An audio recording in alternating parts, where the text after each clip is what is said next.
14 through 19, it's all about log equations.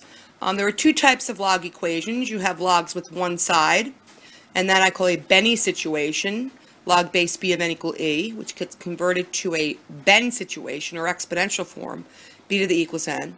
We have a situation where logs is on both sides, which is a reflexive situation. So before you begin a log equation, you always want to say, okay, is it Benny or is it reflexive? This clearly is Benny because you only have the logs on one side. So I'm going to get rid of that 2 first by dividing both sides by 2.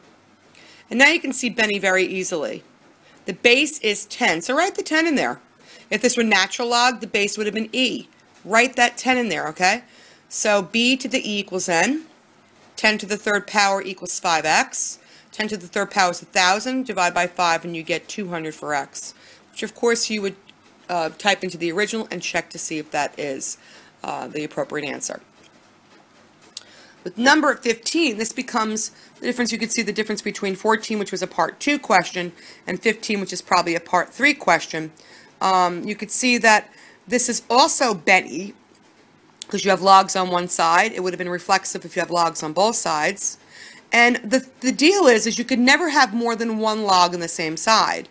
So you have to condense this to 1. So I condense this by writing log base 4. This is the numerator. This is subtraction becomes division. And this here is my denominator. See how I only wrote the log base 4 once because I condensed it. Equals 1. Now clearly you could see b, n, e. Before you couldn't. Now you convert it from b to the e equals n. This whole thing is n.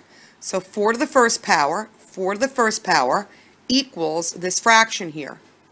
Now this becomes a 9th grade question, a proportion by putting this over 1, cross multiplying. So I get x squared plus 3x times 1 equals 4 times x plus 5, which I distribute properly. Be careful with that.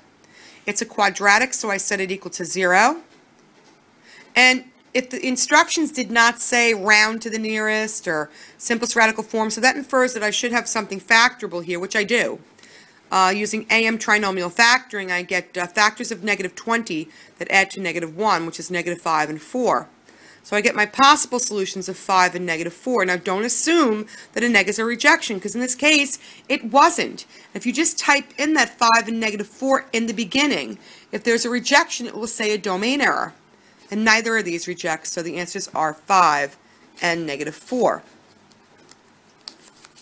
Now, the next question, number 16, it doesn't look like a log question, but it really is an exponential question. But I included this because there is a variable in the exponent, which means if I can't write these in the same base eventually, logs are going to have to come into the picture.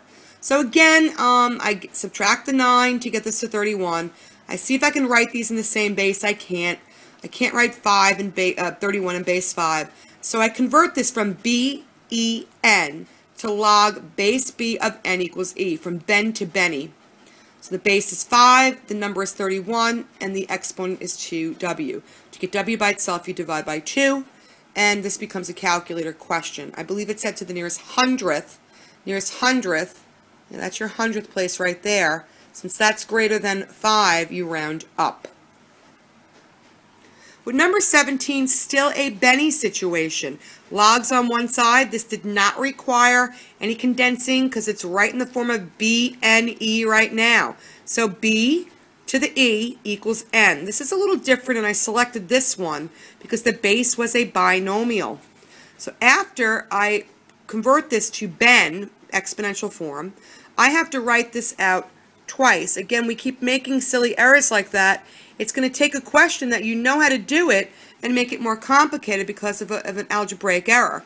So write that out twice, use double distribution or FOIL, and I get this after I simplify. And now once again this becomes a proportion. So you cross multiply. So I get x times this quadratic, which is x cubed, plus 6x squared, plus 9x equals this times 1. The x cubes will cancel because you subtract them from both sides, and I'm left with a quadratic, which I'm going to set equal to 0 by subtracting x and adding 2. You can take out the common 2. It's not a complete necessity. You could have put this right into the quadratic formula with a is 6, b is 8, c is 2, but by simplifying it, my numbers are a little bit smaller. So I put this into the quadratic formula. And here are my coefficients. Remember, the key is to square that b yourself. And then after you put everything into the formula, to put this radic hand into the calculator by itself, not in pieces, one shot, to get my 4. Because that's a nice rational number. It was factorable, wasn't it? That's that discriminant laws. So I get negative 4 plus or minus 2 over 6. And I break it up. Negative 4 plus 2 over 6, negative 4 minus 2 over 6. When simplified, I get negative 1/3 and negative 1, which of course we would plug into the original and check it.